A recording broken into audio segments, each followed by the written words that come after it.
हाय brain, आपका स्वागत है हमारी इस नए क्लास में। दोस्तों आज हम इस तीनों नियम की बात करने वाले हैं फिजिक्स क्लास 12 का। और अगर आप इन तीन नियम, चार नियम, यहाँ पर मैं चार नियम आपको बताऊंगा, ठीक है। अगर इन चारों नियम की तैयारी आप लोग कर लेंगे तो मैं गारंटी कहता हूँ दोस्त, आपके फिजिक्स पेपर में किसी न किसी नियम के बारे में आपसे ज़रूर पूछेगा। और जब भी आपसे नियम के बारे में पूछेगा तो ये क्वेश्चन दोस्तों आपका 3 नंबर या फिर 5 नंबर देगा, ठीक है। तो इतना गारंटी है दोस्त, इस नियम की तैयारी जरूर कर लेना। हर एक कोई टीचर नहीं बताते सारे नियम को, लेकिन मैं आज इस वीडियो में चार इंपॉर्टेंट नियम लेकर आया हूँ। क्या होता है दोस्त कि जब आपका परीक्षा आता है तो उसमें नियम पूछता है। जैसे कि किस नियम पूछेगा, जैसे कि आपको कूलाम नियम पूछ लिया, या आपसे बायो सेवर्ट का नियम पूछ लिया, या आपका एम्पियर का परिपथी नियम पूछ लिया, या आपसे किरचॉफ का नियम पूछ लिया, ठीक है। इससे हम किरचॉफ का धारा नियम भी बोलते हैं, ठीक है।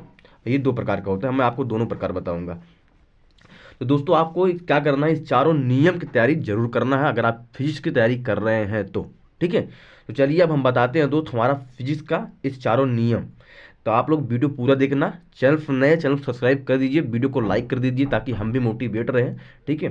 तो सबसे पहले हम बताएंगे आपको कूलाम का नियम क्या होता है, फिर आपको बताएंगे दोस्तों बायो सेवर्ट का नियम क्या होता है, फिर आपको बताएंगे एम्पियर का परिपथी नियम, उसके बाद आपको लास्ट में बताएंगे किरचॉफ का धारा नियम जो हमारा प्रथम नियम है, और किरचॉफ का धारा नियम जो हमारा दूसरा नियम है। इसमें दो नियम है, एक प्रथम नियम, एक दूसरा नियम, ठीक है।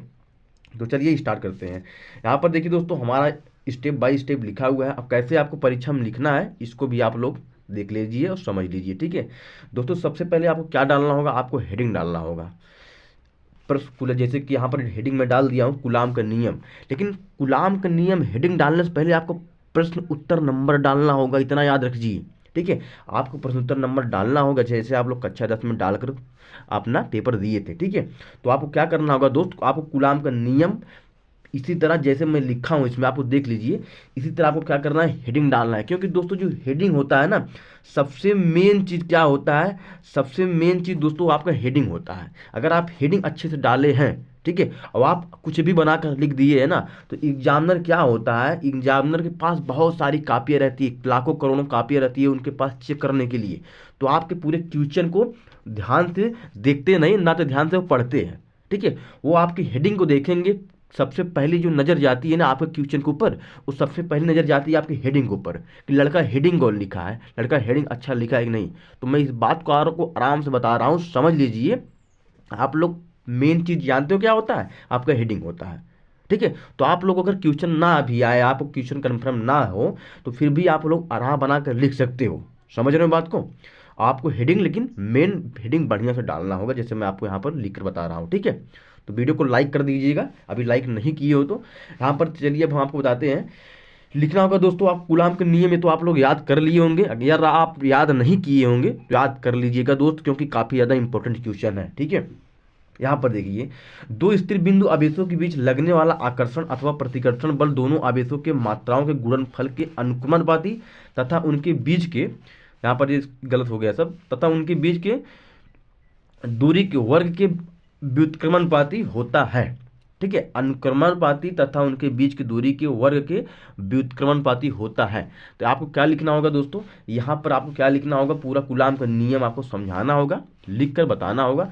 फिर आपको लास्ट में नीचे क्या लिख देना है, उसको यहाँ पर देखिए कूलाम के नियम का आपको यहाँ पर फार्मूला लिख देना है, ठीक है, जिसे हम सूत्र भी बोलते हैं। यहाँ पर इसका कूलाम का नियम अगर आपसे बहुविकल्पी क्वेश्चन में पूछ लिया कि कूलाम के नियम का सूत्र बताओ, तो आप लोग याद रखोगे तभी आप लोग लिख पाओगे, ठीक है। तो कूलाम के नियम का सूत्र क्या होता है, यह बराबर 1.4 pi epsilon note Q1 Q2/r², ठीक है। तो आपको इतना याद रख लेना है। आपको ये बहुविकल्पी क्वेश्चन पूछ सकता है कि कूलाम का नियम बताइए, या आपसे पूछेगा कूलाम का फार्मूला बताइए, ठीक है, या आपसे प्रश्न पूछ लेगा कूलाम का परिभाषा लिखिए। उसके बाद क्या करेगा, आपको नियम ही उसका फार्मूला पर पूछ लेगा।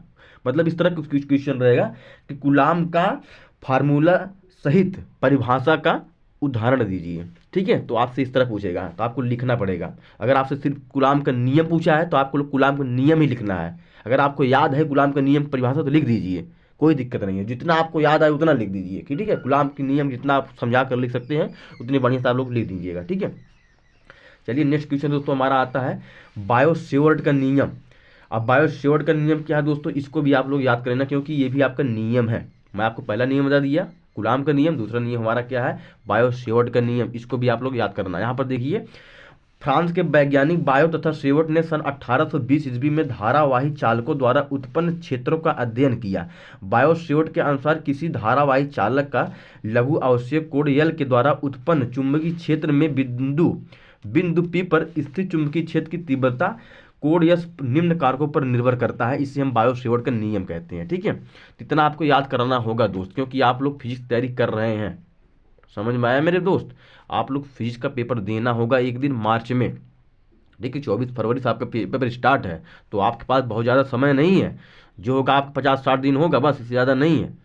ठीक है, तो आप लोग बढ़िया से याद करना स्टार्ट कर दीजिए दोस्त। अभी समय है आपके पास 50-60 दिन से नीचे है, समझ लीजिए आप। तो आप लोग तैयारी बढ़िया से करते रहिए।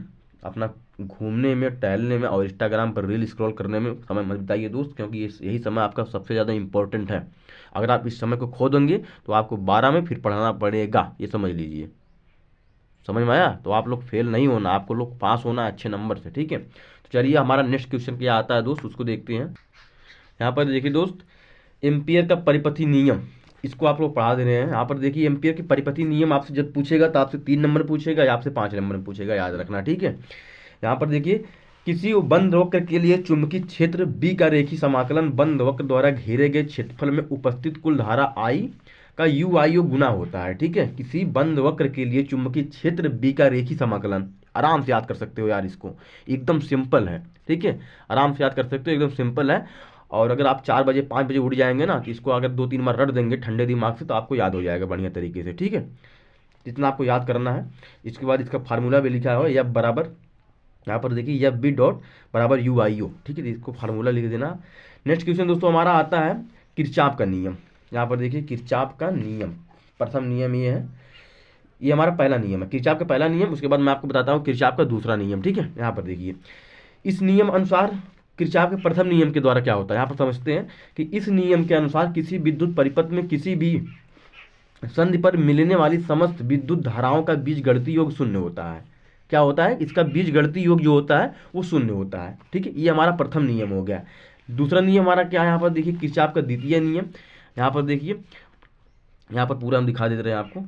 इस किसी विद्युत वाहक बलों बंद पास लूप में विद्युत वाहक बलों का बीजगणितीय योग उस पास के विभिन्न भागों में धाराओं और संगत प्रतिरोधों के गुणनफलों के बीच, ठीक है, प्रतिबंधक के गुणनफलों के बीच गणितीय योग के बराबर होता है।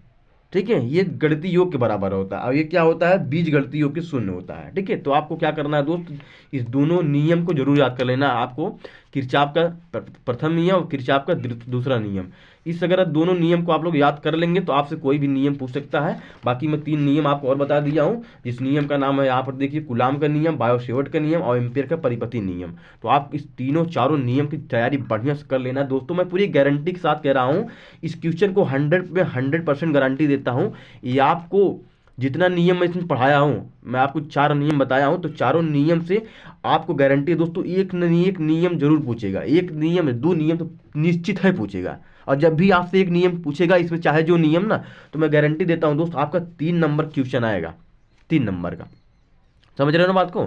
तो देखिए दोस्त, बायोलॉजी और हमारा जो, देखिए दोस्त यहाँ पर मैं आपको एक बार बता देता हूँ समझाकर बढ़िया से। यहाँ पर देखिए, जो बायोलॉजी है ना दोस्तों, बायोलॉजी और जो हमारा फिजिक्स है, ठीक है, ये दोनों बुक्स आपका जो इसका जो पेपर होता है, इसमें जो क्वेश्चन आते हैं ना, सारा सबसे ज़्यादा जो क्वेश्चन आता है हमारा, वो आता है 3 नंबर में और 2 नंबर में। ठीक है, 3 नंबर में और 2 नंबर में क्वेश्चन सबसे ज़्यादा पूछा जाता है हमारे बायो सब्जेक्ट से और फिजिक्स सब्जेक्ट से। ठीक है, तो इतना आप लोग याद रखना। बाकी जो हमारा इंग्लिश आता है, ठीक है, इंग्लिश तो मैं नहीं पढ़ाता, लेकिन बता दे रहा हूँ आपको, आपका इंग्लिश और एक सब्जेक्ट है हमारा हिंदी। ठीक है, ये जब दोनों सब्जेक्ट का जो हमारा क्वेश्चन आता है ना, ये क्वेश्चन सबसे ज़्यादा अगर हम बताएं, मैं आपको हिंदी में तैयारी करवा रहा हूँ, आप लोग जाकर कर लीजिएगा।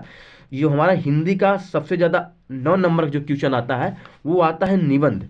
और निबंध में बढ़िया तरीके से आपको बता भी दिया हूँ कितना निबंध आपको याद करना है, और अगर आपको निबंध ना याद हो फिर भी कैसे लिखना है, सारी चीज़ मैं आपको बता दिया हूँ। अगर आप वीडियो नहीं देखे हैं तो मैं प्लेलिस्ट में ऐड कर दिया हूँ वीडियो, इंपॉर्टेंट निबंध, इंपॉर्टेंट जीवन परिचय, इंपॉर्टेंट लेखक, हर एक चीज़ यार उसमें मैं ऐड कर दिया हूँ प्लेलिस्ट में, जाकर आप लोग देख लीजिए, आपको स्टेप बाय स्टेप वीडियो मिल जाएगी। ठीक है, बाकी आप लोग बढ़िया तरीके से तैयारी करते रहिए, आपके साथ मैं हूँ। कोई भी डाउट हो आप हमसे पूछ सकते हैं कमेंट करके, मैं उसका रिप्लाई दे दूंगा। ठीक है, बाकी हमसे हमारे चैनल से आप लोग बने रहिएगा जब तक आपका एग्जाम ना खत्म हो जाए। उसके बाद आप लोग चाहे अनसब्सक्राइब कर देंगे, कोई दिक्कत नहीं होने वाली। ठीक है, लेकिन हाँ मैं आपसे यही कहूँगा कि अनसब्सक्राइब मत करना, क्योंकि इसमें आपका फायदा रहेगा, क्योंकि मैं एग्जाम खत्म होने के बाद आपको बताने वाला हूँ कि 12 के बाद क्या करना चाहिए, कौन सा कोर्स करना चाहिए, सारे हम कोर्सेज के बारे में बात करने वाले हैं इस चैनल पर।